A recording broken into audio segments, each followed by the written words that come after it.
Abra sua Bíblia comigo em Romanos capítulo 4, verso 25. Romanos 4, verso 25.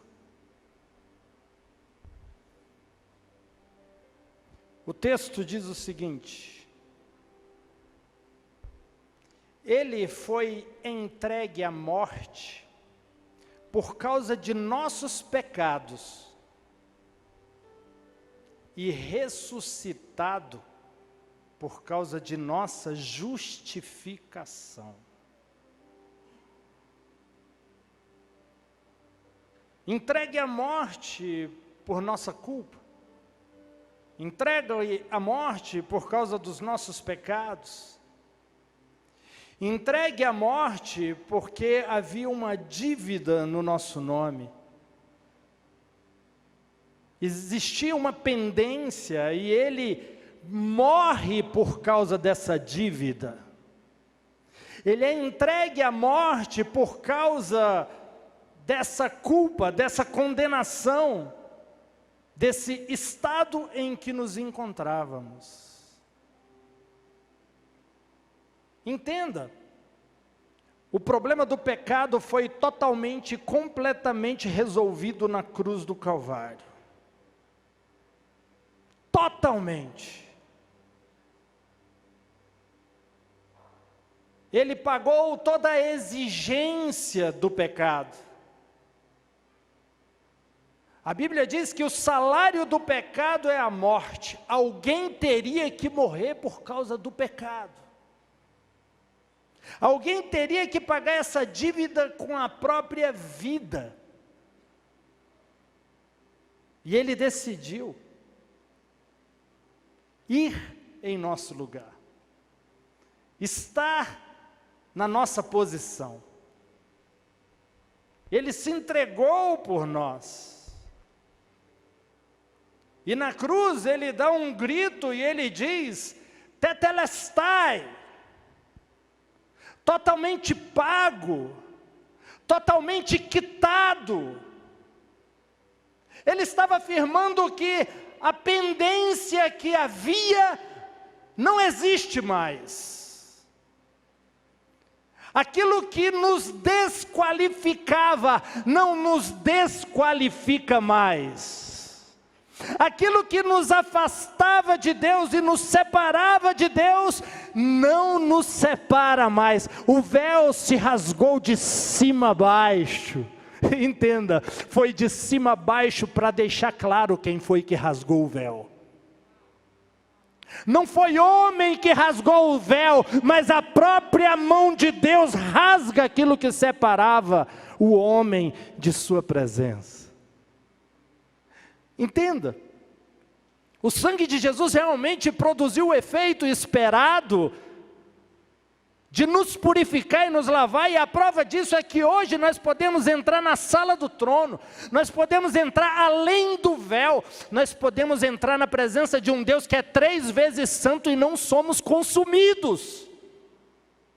O sangue de Jesus realmente tem poder de nos limpar de todo o pecado.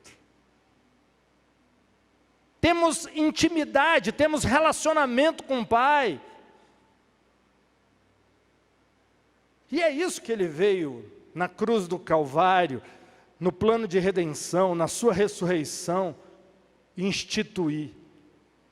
Não uma religião, mas um relacionamento. O Pai queria se relacionar conosco, em intimidade, perto, próximo,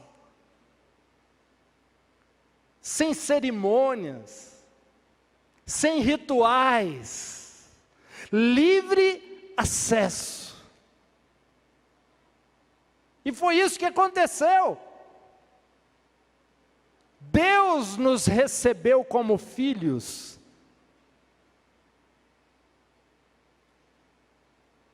Hoje temos relacionamento entre pai e filho, filho e pai. É um relacionamento sem cerimônia. Você chega na casa do seu pai, você abre a geladeira, Você come o que tiver lá, você deita no colo, ainda pede para fazer cafuné. Ou deita no sofá, coloca os pés no colo e fala, faz uma massagenzinha aí. Eu não sei se você está me entendendo, mas Deus quer um relacionamento de intimidade e sem barreira nenhuma com você. Ele quer revelar a você como um pai amoroso e cuidadoso, um amor que você não é talvez capaz, a nossa mente talvez não seja capaz de compreender um amor que não exige. É um amor diferente do que nós conhecemos, porque o homem, ele gosta de quem gosta dele. Ah, se me tratar bem, eu te trato bem.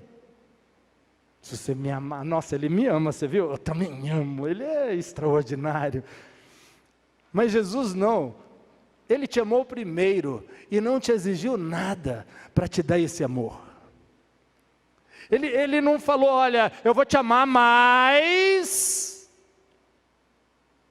tem nada demais. Eu te amo, e o que você vai fazer com esse amor é problema teu, mas eu vou revelar o meu amor por você, eu vou revelar o quanto eu sou apaixonado por você, eu vou revelar o quanto eu te quero. Se você vai se render a isso, se você vai se entregar a esse relacionamento, é contigo, é pessoal, é individual.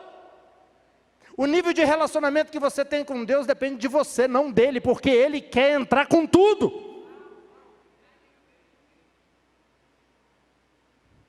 Você não tem que buscar em Deus um relacionamento mais íntimo, porque Ele quer no limite máximo de intimidade. Você precisa se entregar a esse relacionamento íntimo que Ele quer com você. A parte dele já está concluída, é a sua parte agora. É quanto você vai se abrir, é o quanto você vai deixar esse relacionamento acontecer. Amém? E tudo isso foi resolvido quando Ele foi entregue à morte por causa dos nossos pecados. A barreira foi removida. Ei, não tem nada que te desqualifica para Deus ouvir sua oração. Não tem nada que que te desqualifica para que você seja curado, abençoado, próspero, tenha dons, seja usado ministerialmente. Não existe nada na sua vida que te desqualifica, porque o sangue de Jesus tem poder de remover toda a sujeira da sua vida. As pessoas às vezes falam, mas será que eu mereço? Eu não sou essa pessoa, eu sou uma pessoa, a minha vida não foi tão legal, o meu passado não foi tão legal. Eu tenho uma coisa para te dizer, pare de desqualificar aquilo que o sangue de Jesus qualificou. O sangue de Jesus te qualificou, aceite isso como uma verdade absoluta na sua vida. Mas o texto aqui também diz que Ele ressuscitou dos mortos por causa da nossa justificação.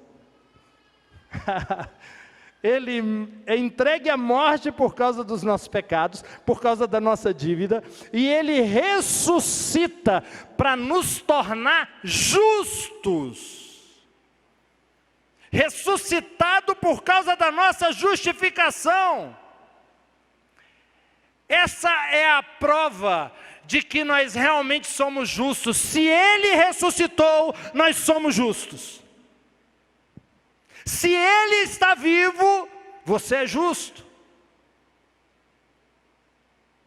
Só que Ele ressuscitou sem aquilo que Ele levou para a sepultura. Nosso pecado, nossa condenação, nosso não merecimento. Ficou sepultado em Cristo. Ficou ali. Ele ressuscita, e quando Ele ressuscita, tudo se faz novo. Tudo se faz novo. O plano de redenção, a obra executada de Jesus na cruz do Calvário, é algo completo e totalmente executado pelo Cordeiro de Deus.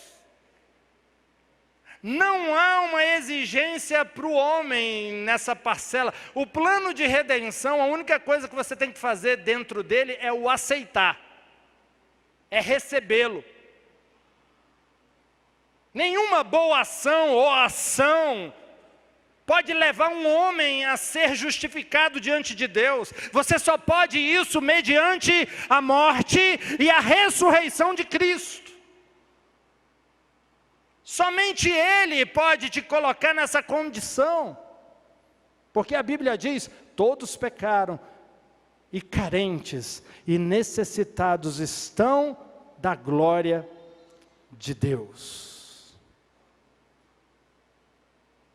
Em 1 Coríntios capítulo 15, verso 17, vai dizer o seguinte, olha que poderoso. E se Cristo não ressuscitou, se Jesus não ressuscitou ao terceiro dia, inútil é a fé que vocês têm, e ainda estão em seus pecados. Uau! Se Deus não ressuscitou Jesus, nós não somos justos, ainda estamos debaixo da condenação do pecado. A fé se torna inútil se Ele não ressuscitou. Então a ressurreição de Jesus é a maior prova de que fomos absolvidos. É a maior prova, a ressurreição dele. Por isso que aquele louvor diz, porque Ele vive, eu posso crer no amanhã. Porque Ele está vivo, eu posso aumentar minhas expectativas. O meu Redentor vive, por isso o meu futuro está garantido. Amém. Hoje nós podemos ter plena convicção de estamos num terreno de justiça, num lugar de justiça. E em Romanos 5, verso 1 vai dizer que nós fomos justificados pela fé e temos paz com Deus mediante Jesus Cristo. Paz com Deus. A melhor coisa que você pode ter é paz com Deus. É poder dormir e falar, Deus me ama, Deus cuida de mim. É você não ficar, ai, será que ele está zangado? Será que ele está triste comigo? Será que... Não, não está. Deus olha para você e te olha com olhos apaixonados. Sabe por causa de quem? E sabe por causa de quê? Por causa do seu Filho e por causa do sacrifício dele na cruz e a sua ressurreição ao terceiro dia. Deus olha para você e te vê de forma agradável. Você é agradável por causa de Jesus aos olhos de Deus. Na verdade, quando Deus te olha, é como se Ele estivesse olhando através de uma ótica, de uma lente, que é o sangue do Cordeiro, que é o sacrifício de Cristo, e Ele vê através de Cristo você. E quando Ele vê você através de Cristo, Ele vê alguém santo, justo, reto, íntegro. Mas pastor, você não sabe de algumas coisas da minha vida que ainda não estão. Meu querido, quem pega a fotografia da vida das pessoas para poder condenar a pessoa é o diabo. Deus vê a história inteira. E Ele já te vê através de Cristo como justiça de Deus em Cristo Jesus. Você é digno, você é abençoado, porque o Cordeiro te qualificou. Deus não está zangado com você, na verdade Ele está apaixonado por você. Ele olha para você e Ele te vê de uma forma como você não imagina. Romanos 5, verso 2 diz, por meio da qual também temos acesso pela fé a esta graça na qual nos encontramos. Em outra tradução diz, também temos acesso pela fé a este favor. Favor. Estamos em um território de favor. Estamos em um ambiente de favor. Eu estou cercado por favor. Todos aqueles que aceitaram Jesus como Senhor e Salvador das suas vidas, estão cercados, estão num ambiente, estão num território de favor. Lembra de Adão no Jardim do Éden? Era um ambiente de favor. Ele tinha mais do que precisava. Ele era aquilo que nasceu para ser. Ele era governador, ele era rei da terra. Ele tinha mais do que precisava, ele tinha mais do que o bastante. O jardim produzia mais do que ele precisava. Todos os recursos de que ele necessitava para cumprir o seu chamado, para cumprir o seu desígnio, para ser aquilo que o Pai disse que ele seria quando foi criado, estava ali cercando ele de todas as formas. Ei, você crê que Jesus te colocou em um ambiente igual? Um ambiente de favor, onde tudo que você precisar vai chegar até você mediante Jesus Cristo. Você não foi abençoado com base em recursos humanos. O meu Deus, segundo a sua riqueza em glória, não é no padrão da terra, não é no padrão dos recursos da terra. O meu Deus, segundo a sua riqueza em glória, há de suprir todas as minhas necessidades em Jesus Cristo de Nazaré. Eu vou ser suprido de forma total em Cristo, com os recursos do céu. Então pode estar faltando recurso, a economia pode estar ruim, o negócio pode estar em crise, o dólar pode estar subindo, não importa o que está acontecendo no mercado e no mundo e na economia. Você será suprido segundo a sua riqueza em glória. Amém? Favor. Isso é favor. Mas você realmente vive uma vida de favor? Você crê que você é abençoado mais do que o bastante, mais do que o suficiente, mais do que o necessário? Ou não? Está lá no seu nome, mas você não usa. Beleza, esse favor, toda essa graça, toda essa herança, todos esses recursos estão no seu nome. Mas entenda, não basta estar só no seu nome, você não pode ficar feliz só porque está no seu nome, você precisa utilizá-los. Nesse tempo, nessa geração, nesse planeta, nesse mundo, você é como Jesus é. Você sabe por quê? Porque você estava com Ele na cruz, você foi sepultado com Ele e você ressuscitou com Ele ao terceiro dia. E Ele se assentou à direita de Deus. E a Bíblia diz que nós estamos assentados com Cristo à destra de Deus, assim como Ele é, eu sou. Amém? Você crê nisso mesmo? Se você crê nisso, você vai viver isso. Olha, essa mensagem que eu estou entregando para você aqui, ela de nada vale se você não pegar ela e misturar com a sua fé. Por isso a vida de algumas pessoas é repleta de milagres, a de outras não. A mensagem que é entregue desse púlpito precisa ser misturada com a sua fé, absolvida por você. E você precisa sair daqui querendo viver aquilo que foi pregado e anunciado e ensinado. Gente, é algo poderoso o que aconteceu com Cristo na cruz, mas é muito poderoso também o que aconteceu com você na cruz. E você precisa viver o que o plano de redenção fez com você. A nova criatura que surgiu, o novo nascimento, essa nova pessoa que foi gerada em Cristo Jesus. Porque não mais vivo eu, Cristo vive em mim. Ei, não sou eu mais sozinho. Agora eu tenho Ele, eu tenho o Espírito Santo. Agora eu não estou por conta própria. Agora eu tenho o poder dentro de mim. E onde eu sou fraco, o poder dele se aperfeiçoa na minha fraqueza. Por isso que o apóstolo Paulo fala, se glorie na sua fraqueza. Porque quando você não pode, o poder dele se manifesta. mas você não vai deixar de se tornar aquilo que você nasceu para se tornar. Porque Deus vai te colocar na sua posição, no seu chamado, no seu desígnio, e o inferno não pode impedir que você ocupe esse espaço e essa posição, que é exatamente do seu tamanho, é exatamente da sua medida. Amém? Um ambiente de favor, um ambiente... Jesus demonstrou isso o tempo que ele viveu na terra.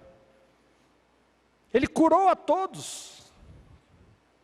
Todos aqueles que eram oprimidos pelo diabo, experimentou o amor de Deus, experimentou um favor, experimentou uma graça. Jesus simplesmente tocava cada pessoa com amor. E essas pessoas eram constrangidas, porque até então elas eram maltratadas, elas não eram amadas, elas eram usadas. De repente aparece alguém que as ama como elas são e as abençoa no estado em que se encontram. E essas pessoas falam: eu tenho que ir atrás desse homem, eu tenho que seguir esse homem, porque ninguém me tratou, ninguém se relacionou comigo como ele se relacionou. É isso que atrai as pessoas para Cristo, esse amor escandaloso, essa bondade escancarada, sem exigências, sem intenções.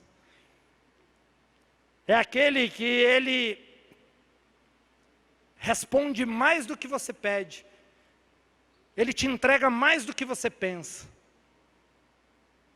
ele vai além. Deus, ele nunca dá nada para ninguém sob medida. Ah, você quer? É isso aí que você está pedindo? É? Ok, então está aqui. É nessa medida que você pediu? Então está aqui a dose certinha. Deus nunca dá a dose certa. Ele sempre vai fazer infinitamente mais do que tudo que pedimos ou pensamos, pelo poder dele que atua em nós. Pelo poder dele que atua em nós, nós vamos acessar mais do que pedimos e mais do que pensamos, mais do que está na nossa expectativa. É assim que ele age, é assim que ele é. Então você não precisa ter muitas coisas na mão para uma mudança acontecer, para uma revolução acontecer. Eu não sei qual é a área da sua vida que você precisa de mudança essa noite. Eu não sei qual é a área da sua vida que precisa de uma transformação. Mas quando o favor de Deus toca o pouco que você tem, o pouco que você tem torna-se mais do que suficiente. Ele se torna mais do que o bastante. Deus faz grandes milagres com o pouco que nós temos em nossas mãos. Lembra do profeta Eliseu com aquela viúva? O que você tem na sua mão? Eu tenho uma jarra de óleo. Uma jarra de óleo? É o pouco que você tem.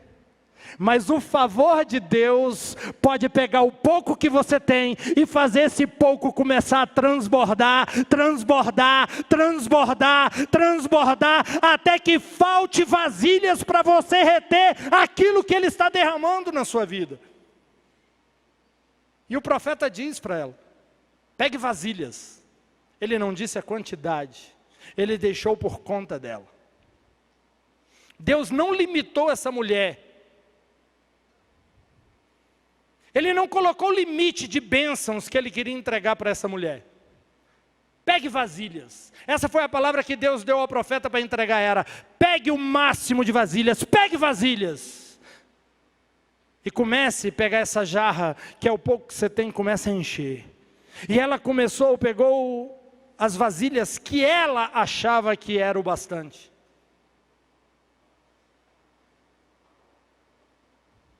Ela limitou o que Deus podia fazer. Ela colocou um limite, e nós somos mestres em colocar limites naquilo que Deus pode fazer.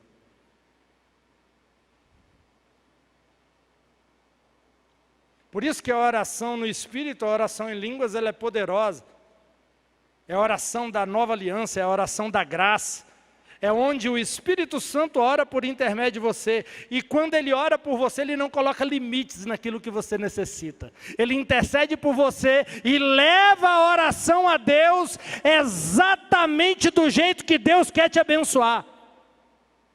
Então, quando você não sabe orar, ore em línguas. Ore no Espírito. Deixa aquele que te ama orar por intermédio de você, e você vai ver o quão poderoso é aquilo que vai se tornar. Porque às vezes a gente está vivendo situações que a gente não sabe nem o que dizer, e nem que palavras utilizar diante de Deus. Mas o Espírito Santo sabe. O Espírito Santo sabe. E quando você ora no Espírito, a oração perfeita é liberada. E Ele fala a respeito de você para o Pai. E a vitória é definitiva. E a vitória é certa. Então entenda, não é o pouco que você tem, mas é sobre o favor de Deus no pouco que você tem. Você está cercado por favor, você está num ambiente de favor. Então o que você tem vai se tornar favorável, vai se tornar fecundo, vai se tornar frutífero. 5 pães e 2 peixes alimentam uma multidão, uma jarra de azeite enche várias vasilhas. Pare de focar no que você tem, mas coloque o seu foco no favor de Deus naquilo que você tem. E aí você vai ver uma revolução acontecer. Aí você vai ver o sobrenatural entrar no limitado, no natural, trazendo realidades que você não poderia viver pela sua própria capacidade, inteligência ou recursos. Não limite o poder de Deus. Se aquela mulher tivesse pego mais vasilhas, pensa o que deveria acontecer ali. Não ia parar de multiplicar. É igual, tinha quantos cestos com os discípulos na multiplicação dos pães? 12. Encheu os 12. Se tivesse 20, enchia. Se tivesse 50, enchia. Ei, não sei se você está me entendendo. Se você não guardar muita coisa da mensagem de hoje, guarde pelo menos isso. Não limite aquilo que Deus quer fazer na sua vida. Não limite, exagere. Vai além. Deixa Deus dizer como vai ser. Não limita. Deus não é limitado.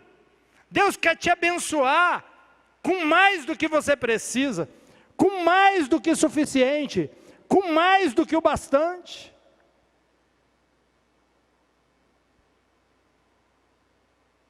E é nesse ambiente que você pode entrar em qualquer território e viver os melhores dias da sua vida.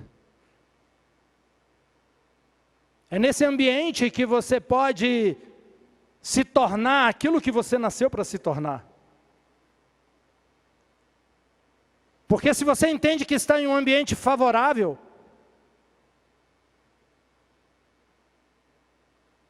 você vai entender que tudo vai cooperar para o seu bem. Que todas as coisas vão cooperar para o seu bem. Que onde você colocar as suas mãos, as mãos deles vai estar acima das suas e vai começar a multiplicar aquilo que você colocou as mãos. Que onde você colocar a planta dos pés, Ele vai te dar por herança, porque Ele vai confirmar aquilo que você faz. Isso é um ambiente de favor, onde Ele vai pegar aquilo que eu faço e multiplicar, potencializar.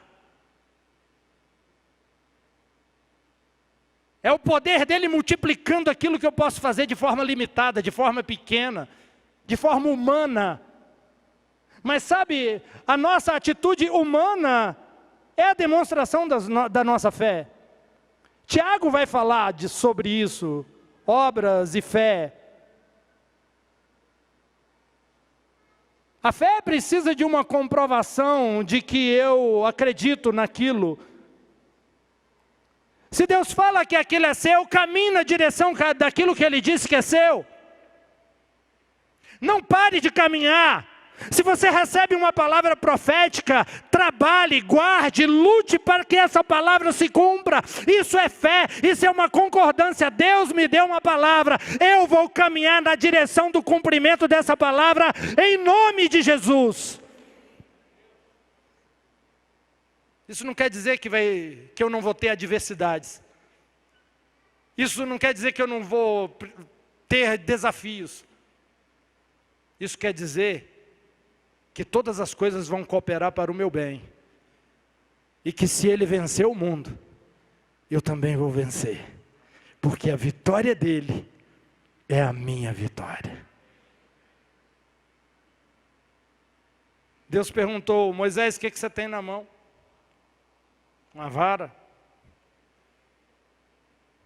É pouco, né, Moisés? É limitado, né, Moisés? Uma vara. Mas é com essa vara que os milagres vão acontecer. É com essa vara que o mar vai se abrir. É com essa vara que eu vou fazer grandes coisas.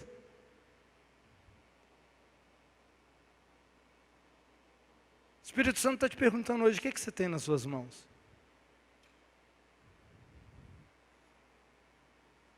Porque tem gente que olha o que tem nas mãos para se intimidar, né? Para se acovardar, para desanimar.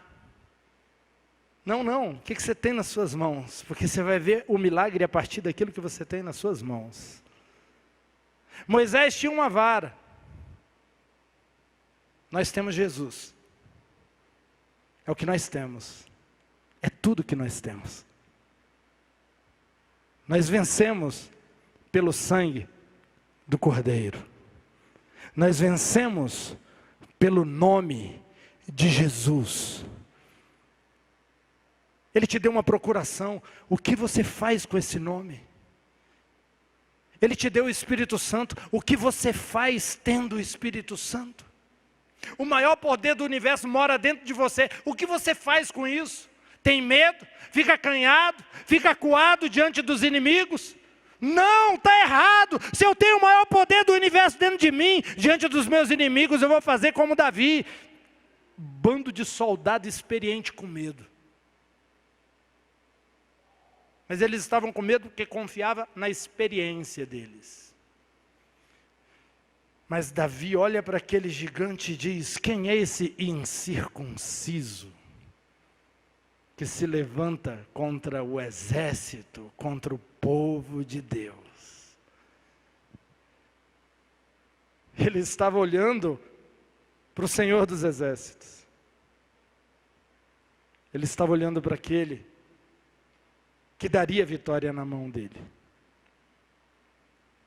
Ele não considerou simplesmente o gigante, ele não limitou. Ele sabia que o pouco que ele tinha, uma habilidade com estilingue, algumas pedrinhas, uma pontaria que se desenvolveu na época que ele era pastor, poderia ser pouquinho, beleza.